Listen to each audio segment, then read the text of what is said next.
சுதந்திர தின விழாவில் உரையாற்றிய முதலமைச்சர் ஜோசப் விஜய் இந்த விழாவில் தம்மை பேச வைத்த உலகம் முழுவதும் உள்ள தமிழ் மக்களுக்கும் குறிப்பாக ஜென்சி இளைஞர்களுக்கும் தனது மனமார்ந்த நன்றி என தெரிவித்தார்.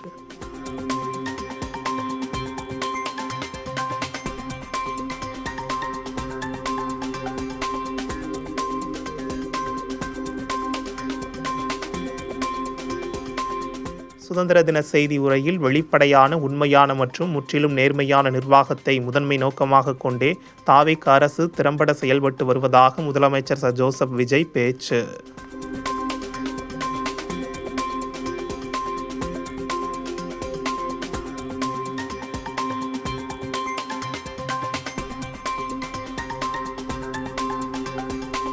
சுதந்திர தின விழாவில் காங்கிரஸ் கமிட்டியின் முன்னாள் தலைவர் எம். கிருஷ்ணசாமிக்கு தமிழ் சமூகத்திற்கு அவர் ஆற்றிய வாழ்நாள் தொண்டினை போற்றும் வகையில் தகைசால் தமிழர் விருது மற்றும் ரூபாய் 10 லட்சத்திற்கான காசோலையுடன் கூடிய சான்றிதழை முதலமைச்சர் ஜோசப் விஜய் வழங்கி சிறப்பித்தார்.